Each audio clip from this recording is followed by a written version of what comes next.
तो एक बार क्या हुआ कि मेरे क्लाइंट के मन में खोट था, शक।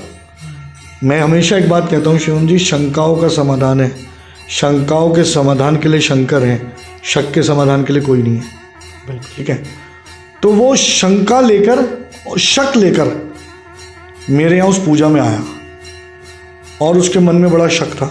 उसके मन में शक क्या था कि ये सब झूठ है, सब बकवास है, कुछ नहीं होता, मुझे किसी ने ज़बरदस्ती बोल दिया, मैं आ गया हूँ पर मुझे आना नहीं था, अब मैं मजबूरी में आ गया हूँ तो मुझे पार्टिसिपेट करना पड़ेगा।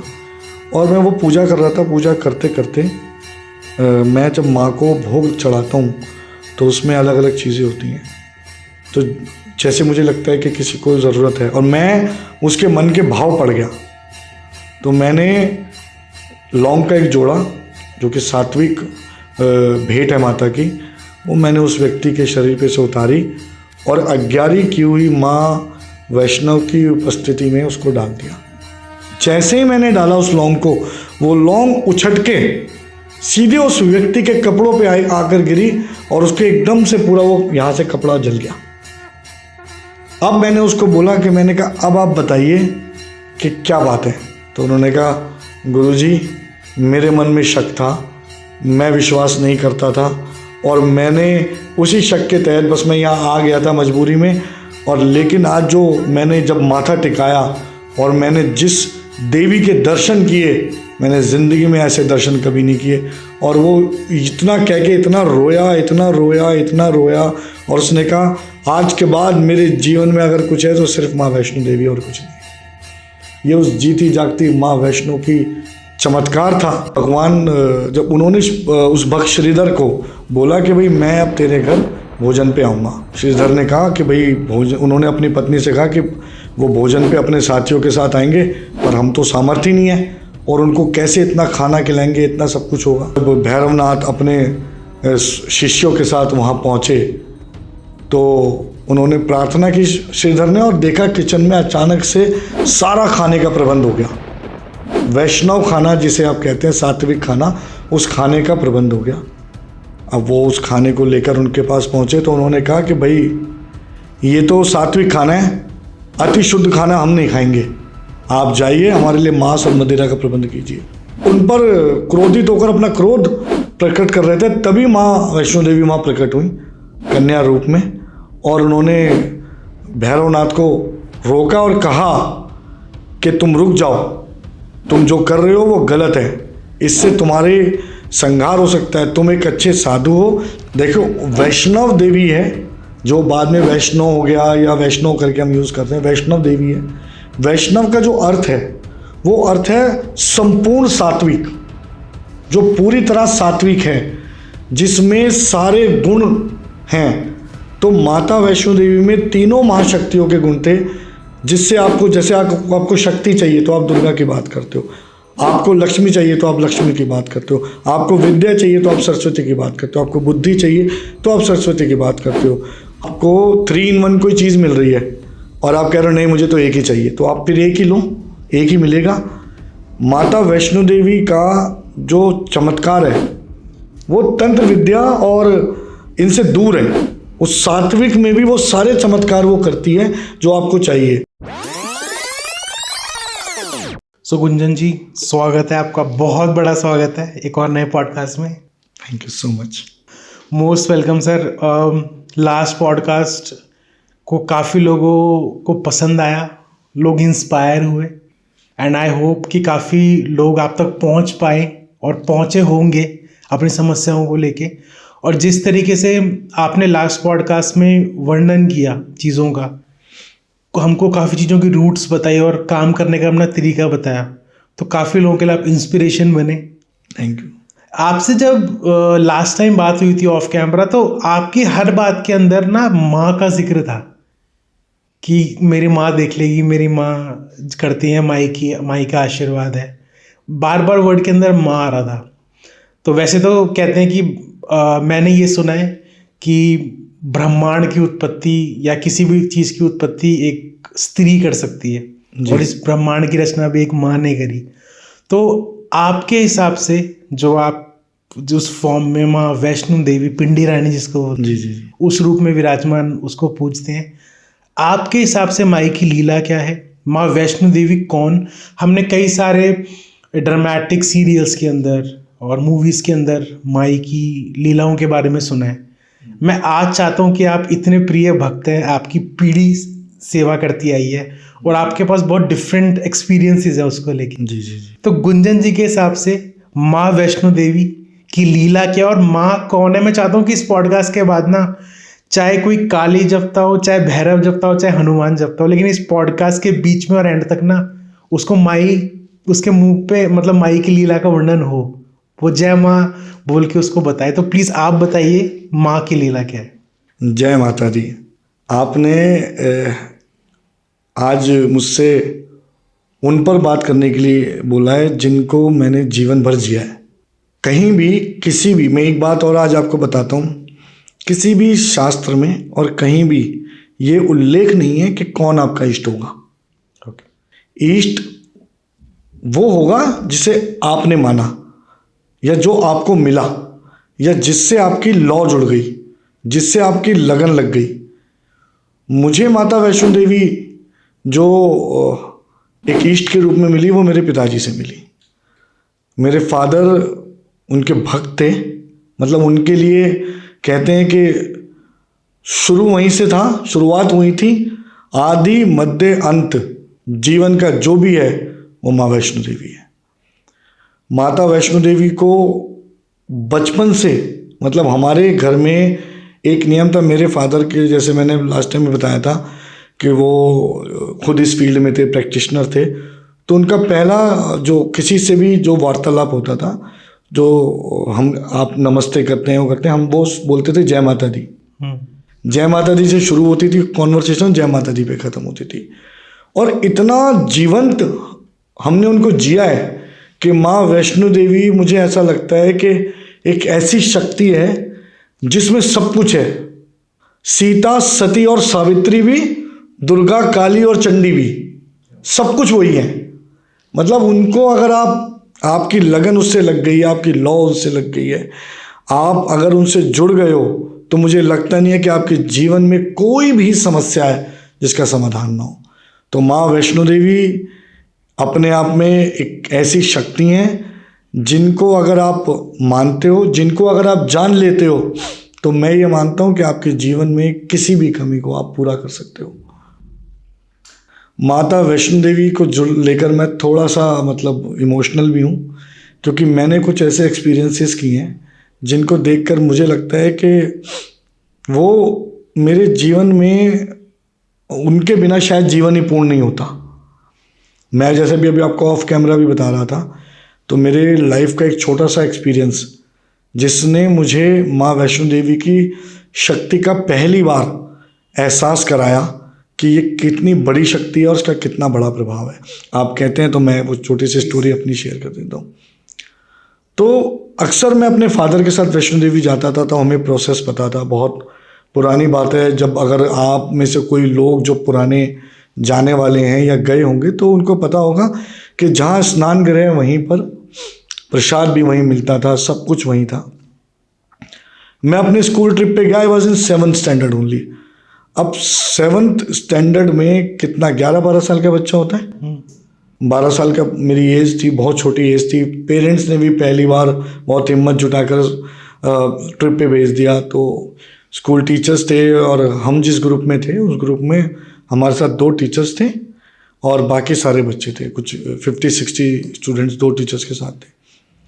हम सब लोग साथ जा रहे हैं, ऊपर तक जा रहे हैं, क्योंकि जाता आता रहता था तो मुझे रास्ते का, सब चीज़ का पता था, प्रोसेस का पता था। तो बिल्कुल भवन पर जब हम पहुंच गए तो मेरे सर ने मुझे कहा कि बेटा आप यहाँ सामान के पास सबके बैठ जाओ, पहले हम लोग और सारे बच्चे स्नान कराते हैं, उसके बाद तुम चले जाना। मैं कहा ठीक है, मैं बैठ गया। थोड़ी देर बाद जब सारे बच्चे धीरे धीरे आने लगे और सर आए तो सर ने मुझे बोला बेटा अब आप अपने कपड़े और शूज़ वगैरह ले जाओ, आप स्नान करके तैयार होके आ जाओ, इतने में फिर सब साथ दर्शन के लिए चलेंगे। मैं कहा ठीक है सर। मैं चला गया। मैं गया, जैसे ही मैं तैयार होके आया और वापस आया तो देखा वहाँ ना सर थे ना बच्चे। ओके। अब एक 7th स्टैंडर्ड के बच्चे के आप क्या मनोभाव, क्या मनोदशा होगी उस समय, एक ऐसा डर और इतनी घबराहट कि मैं रोने लगा और लिटरली मेरा रोना छूट गया। पर मुझे ये समझ नहीं आ रहा था, उस रोने के साथ साथ मैंने वहाँ से प्रसाद की थाली ली। पहले थाली मिलती थी, थाली में नारियल, चुन्नी, प्रसाद था, वो ख़रीदी मैंने। मुझे याद नहीं, शायद 21 या 51 रुपये की रही होगी, इससे ज़्यादा की नहीं थी। वो थाली मैंने ली और लेकर मैं लाइन में लग गया। लाइन में लग के बीच में एक हॉल आता है जिसमें सब लोग बैठ जाते थे, मैं उसमें बैठ गया और लाइनों में सब लोग बैठे हैं, लोग मुझे देख रहे हैं, मैं कॉन्टिन्यूसली रो रहा हूँ। लोग पूछ रहे हैं बेटा क्या हुआ, क्या बात है, मैंने कहा कुछ नहीं। और मैं रोता रोता रोता रोता अंदर भवन तक पहुँच गया। जब मैंने मेन गुफा में एंट्री करी और मैं दर्शन करके जैसे ही माता के पिंडी स्वरूप के दर्शन किए और मैं बाहर निकला, तो एक कॉन्फिडेंस मेरे अंदर ये आया कि कोई बात नहीं है, कोई टेंशन नहीं है, मैं घर चला जाऊंगा। पहले क्या होता था, जब बच्चे स्कूल ट्रिप पे जाते थे तो पेरेंट्स पैसों को अलग अलग कपड़ों की पॉकेट्स में रखते थे। बिल्कुल सर। तो मेरी पॉकेट में उन्होंने नए वाले कपड़ों की, वो जीन्स के कपड़े थे, मुझे याद आ रहे हैं, जीन्स की जैकेट, और उसमें उन्होंने अलग अलग करके 100, 200, 300 रुपीज़ 50-50 करके ऐसे रखे हुए थे। तो उसमें पैसे थे। मैंने कहा पैसे हैं, नीचे उतरेंगे, बस में दिल्ली की बैठेंगे और चले जाएंगे, डर क्या है। मेरे अंदर से डर अचानक से समाप्त हो गया। मुझे लगा कोई शक्ति मेरे साथ है और अब मुझे डरने की कोई बात नहीं है। अभी भी I am having goosebumps. देखो ये मेरी लाइफ में मतलब ऐसा घटना थी। मैं वहाँ से चला और चलकर मैं पूरी भैरव जो घाटी की यात्रा मैंने अकेले तय की।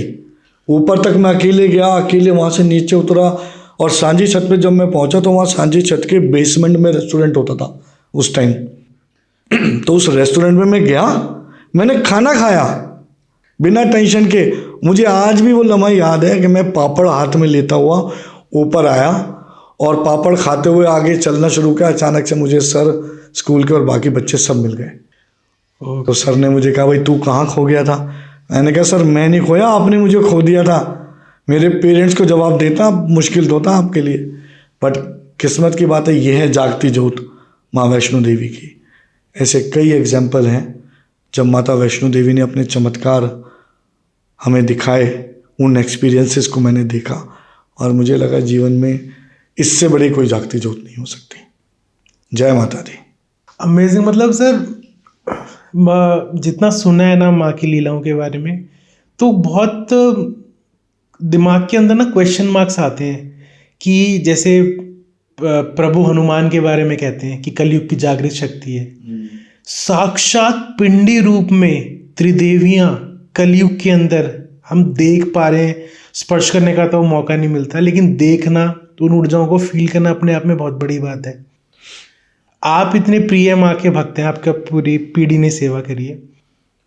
माँ का इस स्वरूप की वर्णना क्या है? मतलब तीनों पिंडियां एक त्रिकुट पर्वत कहते हैं। जी बिल्कुल, त्रिकुट पर्वत। त्रिकुट पर्वत के अंदर वो तीनों पिंडियां विराजमान कैसे हुई, और 3 पिंडियों के अंदर उन साक्षात महामाई, मतलब लीला क्या थी बेसिकली? लीला ये थी, देखो आप लोगों ने अलग अलग कहानियाँ सुनी होंगी, पर ज़्यादातर जो सबसे प्रचलित कथा है उसके अंदर जब धरती पर बहुत ज़्यादा राक्षसों का प्रकोप बढ़ गया और बहुत ज़्यादा लोगों में ऐसी हीन भावनाएं आने लगीं और बहुत अच्छा बुरा ये सब होने लगा, तब भगवान शिव के कहने पर 3 शक्तियों ने मिलकर एक शक्ति का निर्माण किया। माता पार्वती, माँ लक्ष्मी और माँ सरस्वती, तीनों के थोड़े थोड़े अंश को मिलाया गया और माता वैष्णो देवी का जन्म हुआ।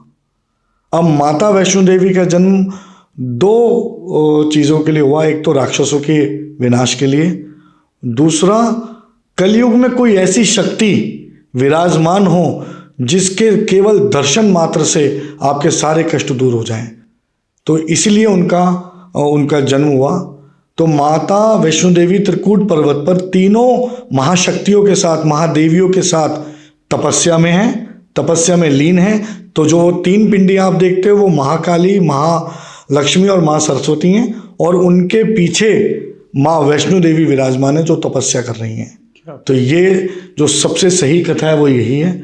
इसके आगे जो पंडित श्रीधर, जिनके वंशज आज भी माँ वैष्णो देवी की उस पावन गुफा में उनकी सेवा कर रहे हैं, तो पंडित श्रीधर से जुड़ी हुई घटनाएं, जो भैरवनाथ जिनके साथ जिनका संहार माता ने किया, तो वो पूरी कहानी हम सब लोगों ने कई बार सुनी है। और वही उनकी प्रचलित कथा है कि कैसे पंडित श्रीधर ने माता वैष्णो देवी की सेवा की, तपस्या की, और जब वो तपस्या कर रहे थे और उनकी तपस्या क्या, उनकी साधना करते थे, और उनके इतने बड़े भक्त थे कि उनको लगता था उनकी कोई भी विपत्ति केवल माँ को याद करने से दूर हो जाएगी।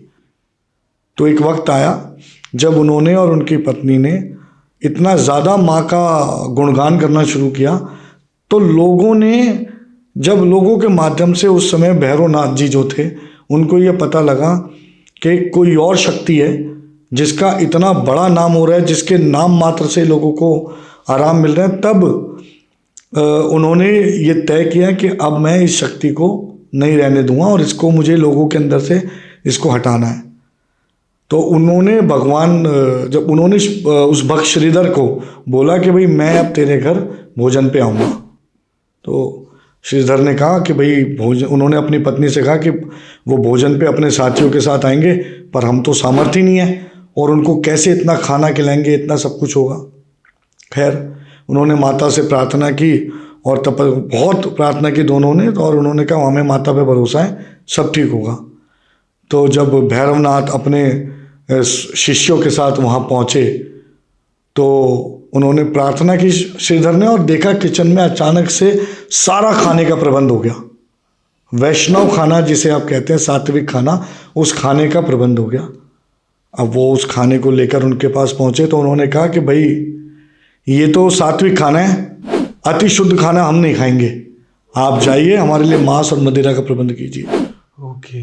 तो उन्होंने श्रीधर ने कहा भाई मैं माता का भक्त हूँ, मैं तामसिक और इस तरह के खाने को नहीं मानता हूँ और मैं नहीं आपको वो प्रस्तुत कर सकता। तो उस पर क्रोधित हो गए। तो जब वो उन पर क्रोधित होकर अपना क्रोध प्रकट कर रहे थे, तभी माँ वैष्णो देवी माँ प्रकट हुई कन्या रूप में, और उन्होंने भैरवनाथ को रोका और कहा कि तुम रुक जाओ, तुम जो कर रहे हो वो गलत है, इससे तुम्हारे संहार हो सकता है। तुम एक अच्छे साधु हो, तुम्हें ये बात शोभा नहीं देती, तुम्हें बहुत, भैरवनाथ भी नाथ घराने के एक बड़े साधक थे, तो उनको बोला गया कि भाई आप ये मत करो, पर उन्होंने नहीं माना, उन्होंने माता का हाथ लिटरली वहाँ पकड़ लिया। ओके। तो माता ने उनसे हाथ छुड़ाया और वो चली गई, वो वहाँ से गई आगे त्रिकुट पर्वत की ओर।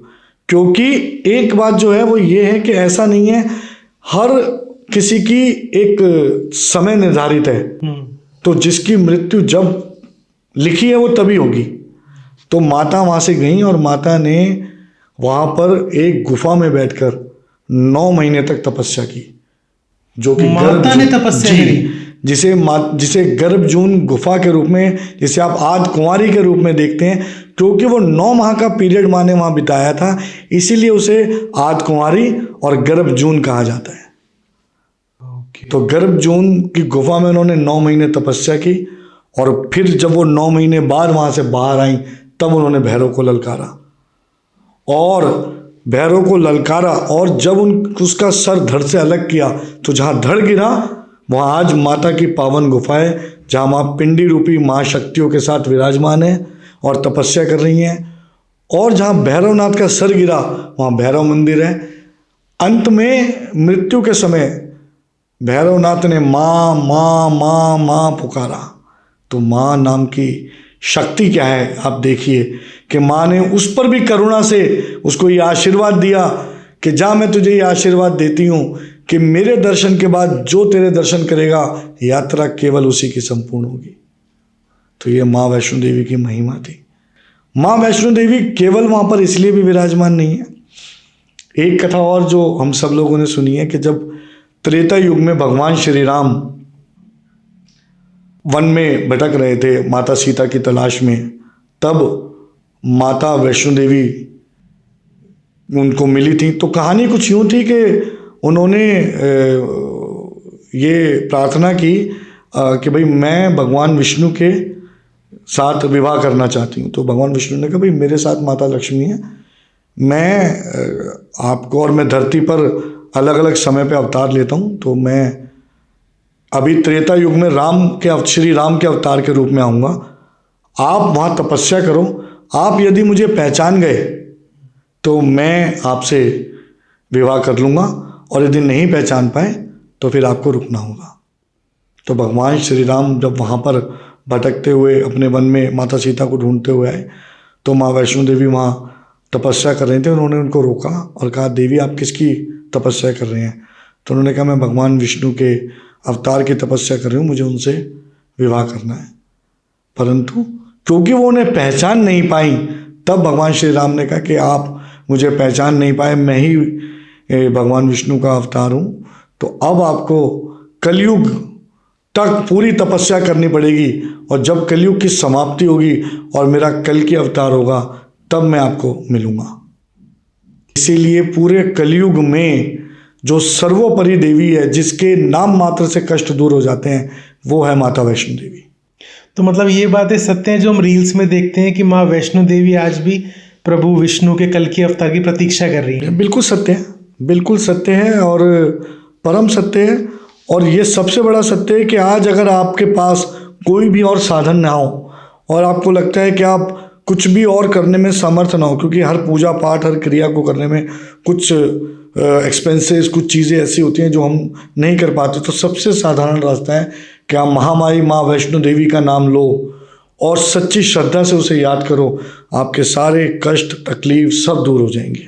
तो वैष्णो देवी, वैष्णो के अंदर यही नाम क्यों?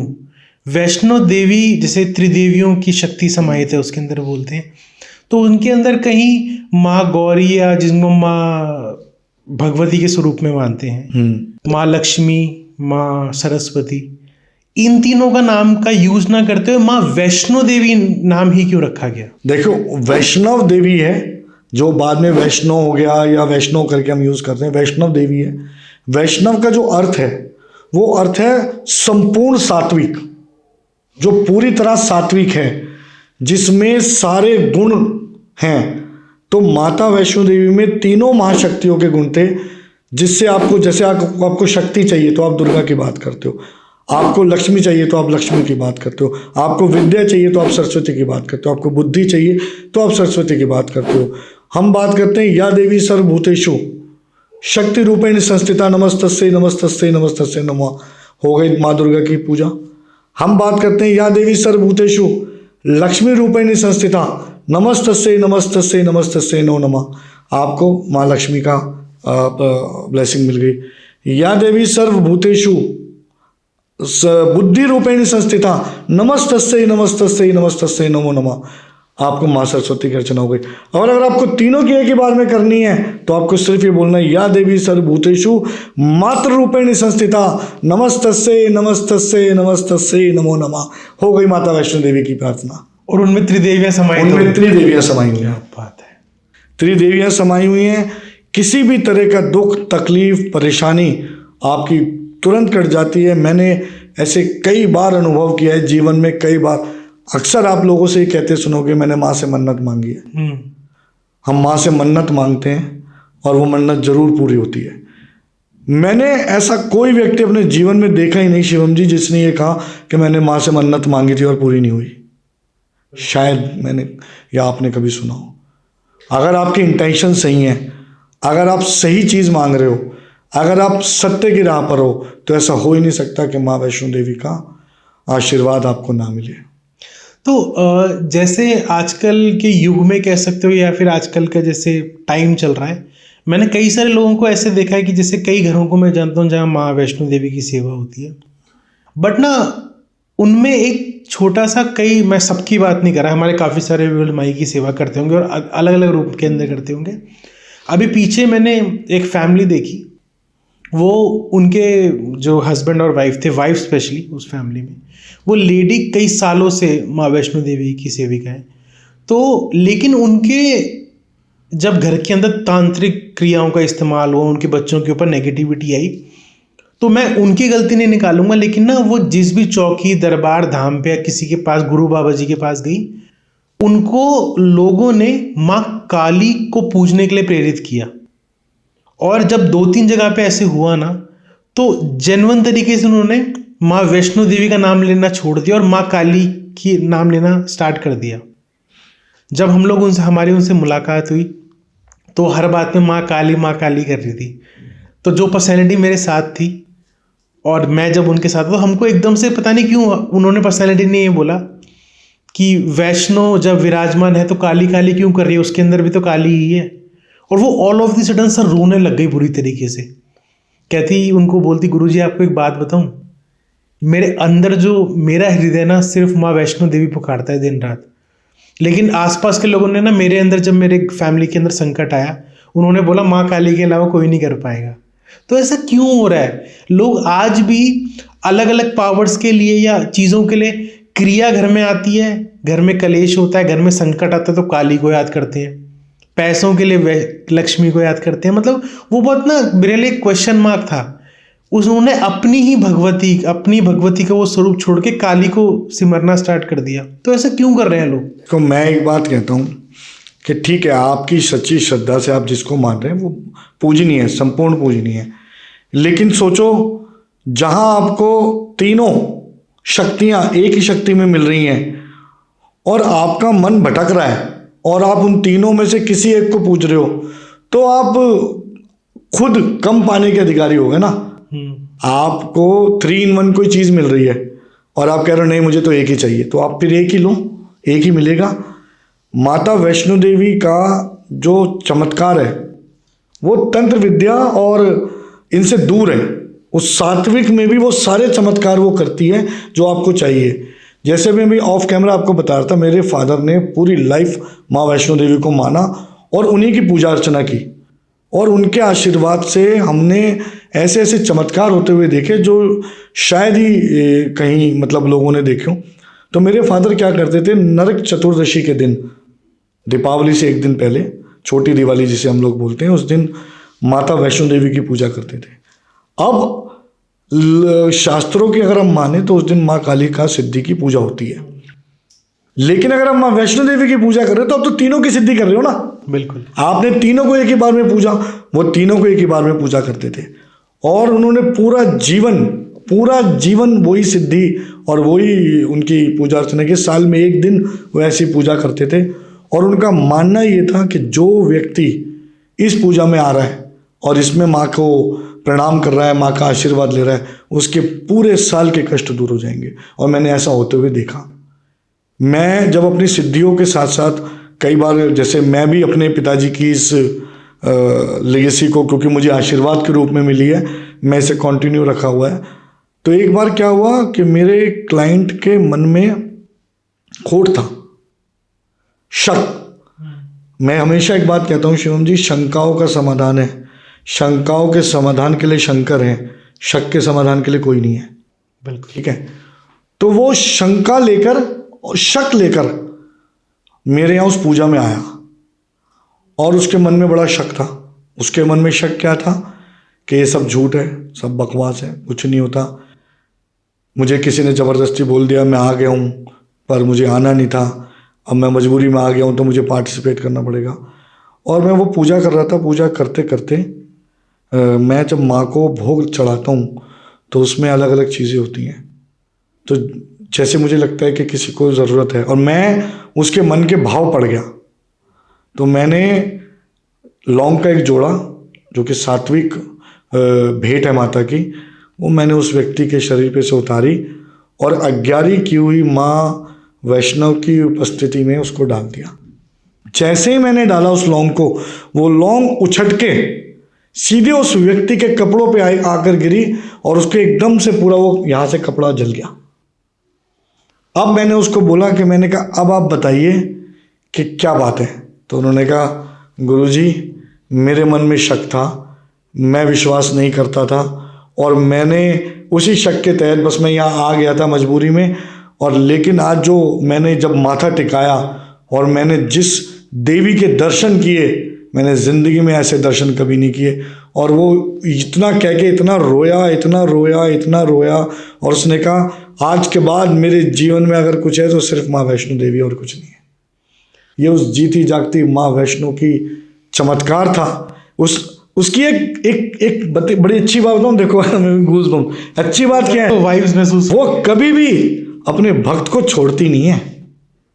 ऐसा नहीं है कि अगर उसका भक्त आज उस पर विश्वास नहीं कर रहा तो उसने उसका साथ छोड़ दिया।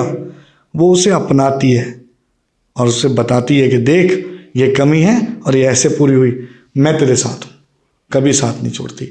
मैंने ऐसे ऐसे चमत्कार देखे अपने जीवन में माँ वैष्णो देवी के, जो शायद किसी ने देखे। ऐसे ही एक बार एक व्यक्ति आया, वो बड़ा बीमार, बहुत परेशान, और इतनी नकारात्मक ऊर्जा उस पर थी, और वो मुझसे पहली बार मिलने ही उस दिन आया। मतलब एक मेरे फॉलोअर थे, वो उसको परेशानी में देख के उन्होंने बोला, वो हमेशा मेरे पास आते थे। तो 2 साल पहले की घटना, उसने कहा चलो आज आप हमारे साथ चलो, माता वैष्णो देवी की वो पूजा करते हैं, आप ठीक हो जाओगे।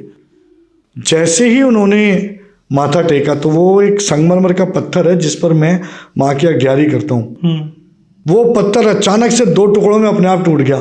संगमरमर को आप चोट भी मारोगे ना तो जल्दी से टूटता नहीं है, अपने आप टूट गया दो टुकड़ों में, और आधी आज्ञारी एकदम से नीचे आके गिरी। और इससे पहले उसके ऊपर वो एकदम एक अंगारा निकला ना, उसके यहाँ माथे पे आके लगा हल्का सा निशान, और एकदम से वो खड़ा हो गया। वो कह रहा मेरे को कोई परेशानी नहीं है, मैं तो बिल्कुल ठीक हूँ। ये माता वैष्णो देवी का चमत्कार था। उस पर कितनी नकारात्मक क्रियाएं थी मुझे नहीं पता, पर माता वैष्णो देवी ने 1 मिनट भी नहीं लगाया उसे ठीक करने में। ये पूर्णतः सत्य घटना है। ये है माता वैष्णो देवी की जागती ज्योत। अमेजिंग। मतलब मैं यही चाहता सर कि वाइब्स, पता नहीं ऑन कैमरा जो व्यूअर्स पॉडकास्ट देख रहे हैं वो फील कर पा रहे नहीं होंगे, बट बीच बीच में आप इमोशनल भी हो रहे हो पॉडकास्ट। हाँ, मेरे लिए ये मेरे this is very close to my heart, this is close to my father. जब मैं माँ वैष्णो देवी को याद करता हूँ तो अपने फादर को याद करता हूँ। मेरे लिए मेरे फादर मेरे भगवान थे। अगर मैंने ईश्वर को जाना है या माना है तो अपने पिताजी के बाद, तो मेरे लिए मेरे माता पिता मेरे भगवान हैं। सबके लिए होने चाहिए। ईश्वर का स्थान जो है वो हमेशा रहेगा, पर माता पिता मेरे लिए उनसे ऊपर है। क्या मैंने अपने फादर की डेथ के बाद, क्योंकि मेरे फादर ने बहुत बड़ा जीवन सोशल सर्विसेज को दिया और पूरा जीवन निस्वार्थ लोगों की सेवा की, तो मैंने 3 साल एक प्रयत्न किया कि अपने घर के पास एक रोड का नाम उनके नाम पे करवाया। ये मेरी श्रद्धांजलि थी अपने फादर को।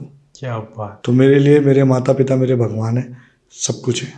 तो सर जितने भी व्यूअर्स पॉडकास्ट यहाँ तक देख चुके होंगे, अब हम किसी भी गॉड या गॉडेस या कोई भी डेटी को करते हैं ना, तो मन में आते कि शायद ट्राई करते हैं, क्योंकि after all we are all human beings. हम ना जब परेशान होते हैं तो रास्ता ढूंढते हैं कि शायद, जबकि मैंने सुना है कि जब आपका ठीक होने का टाइम आएगा या कोई भी संकट खत्म होने का टाइम आएगा, जब वो हो जाएगा अपने आप ही, लेकिन हम सोचते हैं कि शायद आज माँ काली को जप लें, कल हनुमान जी को जप लें, और इस पॉडकास्ट के बाद वैष्णो देवी को जप लें।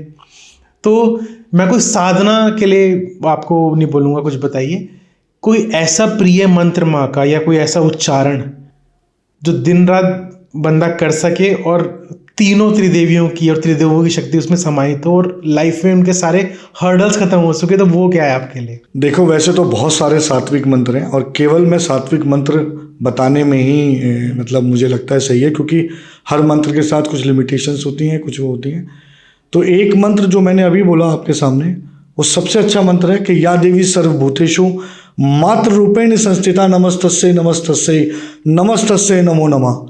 जब हम किसी मंत्र को, एक चीज़ और मैं आज आपके एपिसोड के माध्यम से बताता हूँ लोगों को, कि आप किसी भी मंत्र का जब उच्चारण कर रहे हो तो आपको एक क्या क्या सोचना है, क्या समझना है, क्या एनर्जीज उसमें लगानी है। कोई भी मंत्र आपको इसीलिए दिया जाता है कि आप उसके माध्यम से किसी थॉट प्रोसेस को जिए। लिविंग ए थॉट। आप माता, आपको पैसे की आवश्यकता है, आप माँ लक्ष्मी का मंत्र पढ़ रहे हो, तो पहले से जो ये मंत्र पढ़ने की जो हमारी पद्धति चली आ रही है, उसका रीज़न क्या है? 1 लाख बार, 1.25 लाख बार, इतने हज़ार बार, इतनी बार मंत्र पढ़ना है। क्यों? क्योंकि आप किसी भी बात को अगर बार बार दोहराते हो तो technically you are manifesting a thought to universe. Okay, ठीक है। आप मैनिफेस्टेशन में बिलीव करते हैं? Right. हम सब करते हैं। तो अगर हम कह रहे हैं कि हमें लक्ष्मी चाहिए, तो हम बार बार बोले हमें लक्ष्मी दो, लक्ष्मी दो, लक्ष्मी दो, यूनिवर्स में मैसेज जा रहा है।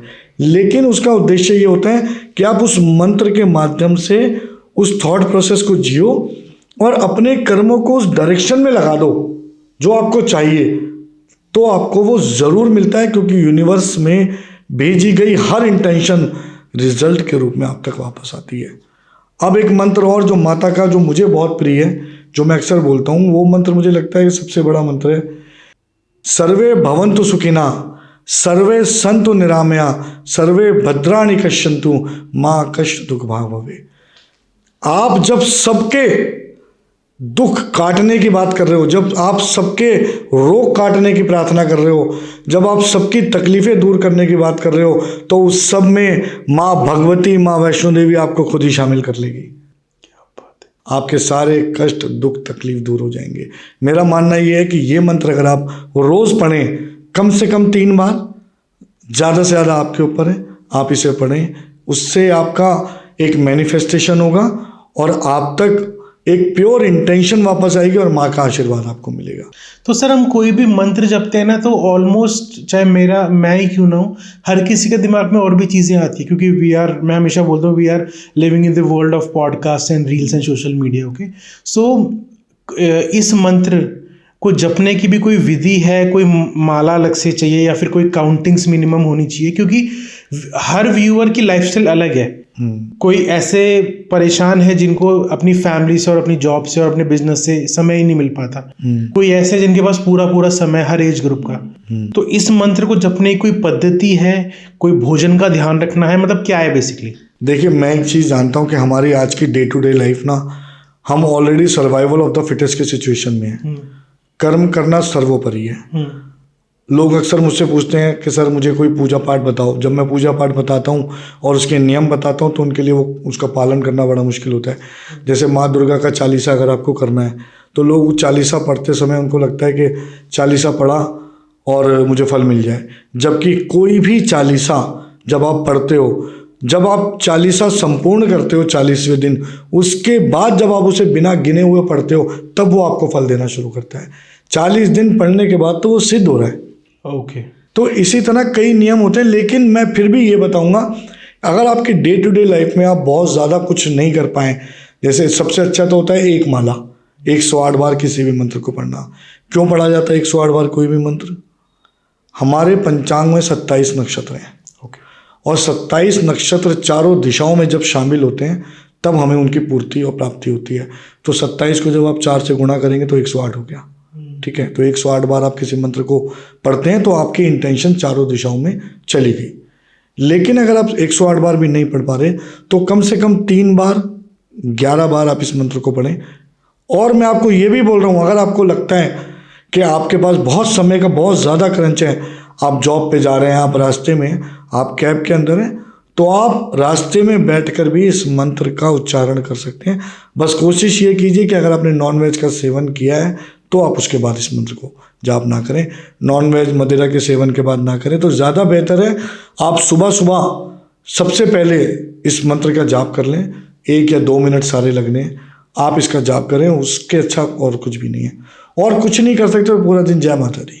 और एक क्वेश्चन पूछ सकता हूँ? हाँ जी प्लीज़। काफ़ी सारे लोग नॉन वेजिटेरियन हैं, जो पॉडकास्ट देखेंगे वो बोलेंगे कि हम तो नॉनवेज घर में रोज़ बनता है, मम्मी रोज़ बनाती है, तो उन्हें माई वैष्णो देवी प्राप्त नहीं होगी? ऐसा बिल्कुल भी नहीं है। अगेन देखिए, एक चीज़ समझनी है, इंटेंशंस का बहुत रोल है। हाँ देखिए, ये जो भी मांस मदिरा इनका सेवन है, ये तामसिक मुँह है, ये आपके अंदर की चेतना शक्ति को कमज़ोर करते हैं। उसकी वजह से जो आपकी स्पिरिचुअल कनेक्ट है ईश्वर के साथ या किसी भी देवी देवता के साथ, वो कम रहता है। जब हम तामसिक भोजन का सेवन करते हैं तो हमारे अंदर द्वेष और क्रोध ज़्यादा आता है, और जब क्रोध आता है तो सबसे पहले हमारे विवेक को खाता है। मुंह से निकले हुए शब्द, मैं हमेशा कहता हूँ, मुंह से निकले हुए शब्द बाण है, बुद्धि धनुष और विवेक उनका नियंत्रण। जैसे ही क्रोध आएगा आपके विवेक को खाएगा और आपकी बुद्धि भटकना शुरू कर देगी। इसीलिए हम इन सब चीज़ों के सेवन को मना करते हैं। पर ऐसा नहीं है, अगर आप नॉनवेज का सेवन करते हैं वो आपकी व्यक्तिगत लाइफ है, पर कोशिश कीजिए कि जब आप माँ का मंत्र का जाप करें तो नॉनवेज खाने के बाद कभी ना करें। उससे ना तो कोई आपको बेनिफिट होगा और हो सकता है इसका आपकी नेगेटिव इंटेंशन की तरफ आपको ले जाए। तो तो बेहतर ये है सुबह सुबह आप करें, उसके बाद रात में, शाम को, दिन में आपको नॉनवेज खाना है वो आपका व्यक्तिगत फैसला है, मैं उस पर कोई आरोप प्रत्यारोप नहीं करता। Thank you so much sir. मतलब मैं चाहता था कि वैष्णो देवी की लीला कोई बताए, और पता नहीं क्यों आज जो जिसका कुल पीढ़ी से सेवा कर रहा है, आप, मेरे को ये प्लेजर मिला आपके साथ इस टॉपिक पे बात करने का। Thanks once again. I hope future में आपके साथ और भी पॉडकास्ट कर पाऊँ, और आपकी, आई नो ये नॉलेज, मैं ये नहीं समझता कि किसी भी साधक की या किसी भी स्पिरिचुअल पर्सनैलिटी की इतने सालों की नॉलेज को जब को तब को हम 1-1.5 घंटे के पॉडकास्ट में हम रैप कर सकते हैं। तो मैं आपसे रिक्वेस्ट करूंगा कि जितना जल्दी हो सके हम दोबारा पॉडकास्ट कर पाएँ। आप टाइम निकालिएगा प्लीज़। Any time. देखिए, जैसे मैंने आपको ऑफ कैमरा भी ये कहा था कि मेरा उद्देश्य ह्यूमैनिटी की सेवा करना है और पूरी ईमानदारी से।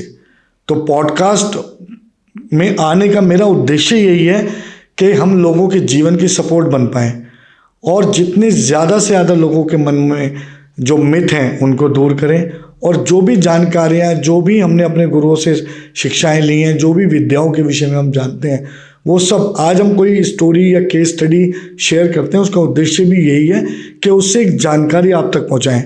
मतलब उसका उद्देश्य ये नहीं है कि हम किसी मनोरंजन के दृष्टिकोण से केस स्टडीज शेयर कर रहे हैं।